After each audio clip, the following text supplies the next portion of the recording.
Ano nga ba ang magandang contraceptive pills para sa iyo?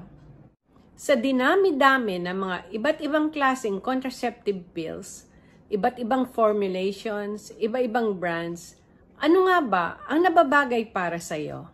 Importanteng kumonsulta muna sa inyong mga doktor bago uminom ng mga contraceptive pills. Kailangan kunin ang inyong medical history, ma-examine kayo ng inyong doktor para malaman kung ano ang nababagay na pills para sa inyo. Maraming gamit ang oral contraceptive pills. Unang-una, para maiwasan ang pagbubuntis kung hindi pa kayo nakahanda. Pag umiinom kasi ng pills, naiwasan ang paglabas ng itlog o ovulation, nagninipis ang lining ng matres, at kumakapal ang cervical mucus. Kung nainom ng tama ang contraceptive pills, more than 90% itong effective. Maliban sa pag-iwas sa pagbubuntis, marami pang health conditions ang natutulungan ng contraceptive pills. Nababawasan nito ang dysmenorrhea o sobrang pagsakit ng puson sa araw ng inyong regla. Nakakatulong ito para sa mga kababaihan na may irregular na regla. Nababawasan nito ang sobrang lakas na pagdurugo sa araw ng regla. Nirereseta ng mga doktor ang oral contraceptive pills para sa mga benign o hindi cancerous na ovarian cysts. Nirereseta ang oral contraceptive pills para sa PCOS or polycystic ovarian syndrome. Nirereseta din ang oral contraceptive pills para sa endometriosis. Kailangan nirereseta ito ng doktor dahil may mga conditions na kung saan bawal ang uminom ng contraceptive pills. Bawal kung may breast cancer kayo o mataas ang risk ninyong magkaroon ng breast cancer. Bawal kung may liver disease kayo o sakit sa atay. Bawal kung may gallbladder disease. Kung may abnormal na pagdurugo sa matres na hindi pa alam ang dahilan. Bawal kung kayo ay buntis na. Bawal kung umiinom kayo ng mga gamot para sa tuberculosis. Bawal kung umiinom kayo ng mga gamot para sa seizures o convulsion. Bawal kung may history kayo ng stroke o heart disease. Bawal kung may cervical cancer o high risk sa cervical cancer. Bawal kung may history kayo ng blood clots o venous thromboembolism. Hindi maganda kung may thyroid disease kayo. Bawal kung may lupus. Maraming klase ng contraceptive pills. Ang laman nito ay synthetic, estrogen at progesterone. May combined oral contraceptive pills na may estrogen at progestin. Meron ding progestin-only pills na walang estrogen. Sa combined oral contraceptive pills, ang estrogen na ginagamit ay kadalasang ethinyl estradiol, pero iba-iba lang ang dose nito.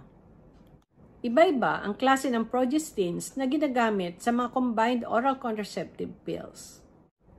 Merong first generation, second generation, third generation, at fourth generation na mga progestins. Mas mura ang mga pills na may first generation at second generation na progestins. Ang first generation at second generation progestins ay pwedeng may androgenic effect. Pwede mag-gain ng weight, pwede magkaroon ng acne, pwedeng may mood changes, at iba pang mga side effects. Ang third at fourth generation progestins ay less ang androgenic effects. Less ang acne, less ang mood changes, less ang pagtaba. Pero ang third at fourth generation progestins, ayon sa mga pag-aaral, ay may slightly increased risk ng VTE or venous thromboembolism or blood clots. Sa first generation combined oral contraceptive pills, nandiyan ang micropill, micropill plus. Sa second generation progestins, nandiyan ang Charlize, Trust, Lady. Sa third generation progestins, nandiyan ang Melian, Gracial at Marvelon. Sa fourth generation, nandiyan ang Althea, Diane, Yas, Yasmin, Lisa at Lisel. Sa progestin-only pills naman, ang mga available ay desogestrel, linestrenol, at drospirenone. Dahil wala itong estrogen, mas mababa ang chance na magkaroon ng blood clots. Dahil wala itong estrogen, mas common ang breakthrough bleeding o spotting habang iniinom ito. Ano nga ba ang nababagay na pills para sa iyo?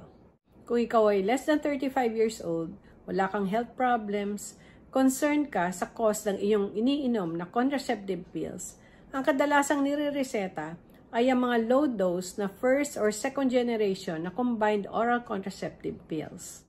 Ito yung Micropill, Micropill Plus, Trust, Lady, Charlize.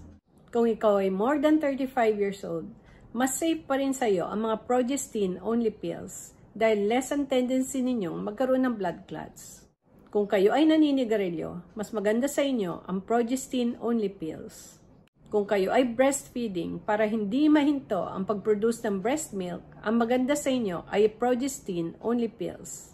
Kung kayo ay may PCOS or polycystic ovarian syndrome, may cyst kayo sa ovaries, may acne, may abnormal hair growth, ang kadalasang nire-reseta ng doktor sa inyo ay ang combined oral contraceptive pills na may 3rd at 4th generation progestins.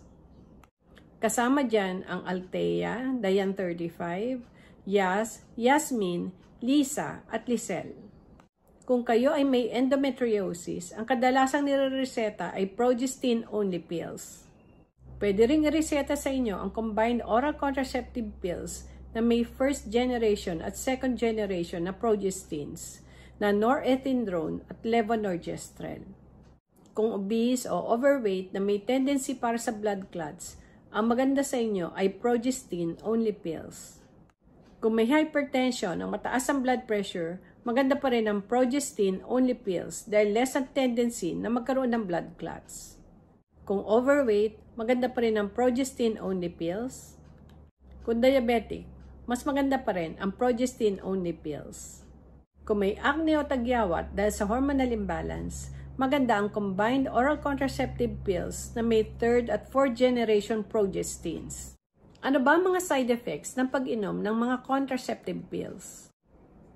Pwede magkaroon ng nausea o feeling na parang nasusuka kayo. Pwedeng sumakit o mamaga ang inyong breast. Pwede magkaroon ng fluid retention, feeling nyo kayo ay bloated. Pwedeng sumakit ang ulo. Pwedeng bumaba ang inyong libido o mawala ang interest sa sexual activity. Pwede magkaroon ng vaginal dryness. Pwede magkaroon ng abnormal na pagdurugo o spotting, lalo na kung hindi na inom ito sa tamang oras. Kadalasan, mahina ang regla dahil hindi kumakapal ang lining ng matres. Pwede magkaroon ng hair fall dahil sa androgenic effect ng progestin. Pwedeng tumaas ang tendency na magkaroon ng varicose veins dahil humihina ang ugat at bumabagal ang blood flow sa mga ugat. Pag umiinom kayo ng oral contraceptive pills, iwasang magpa-araw dahil pwede kayong magkaroon ng hyperpigmentation o pangingitim ng balat sa muka na tinatawag na melasma. Paano ba iniinom ang mga contraceptive pills? Ang lahat ng contraceptive pills ay magandang inuumpisahan sa araw ng inyong regla.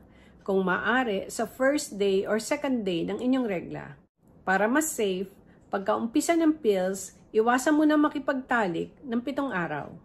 Ang pag-inom ng pills ay araw-araw, tuloy-tuloy, pare-parehong oras bawat araw.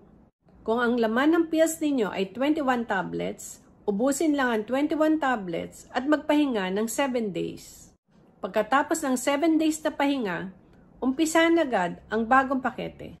Kung 28 tablets ang nasa isang pack, tuloy-tuloy lang ang inom, walang hinto. Pagkaubos ng isang pack ng pills, umpisahan agad ang susunod na pack. Sana marami kayong natutunan sa video na to. Ngayon alam nyo na kung ano ang magandang pills para sa inyo.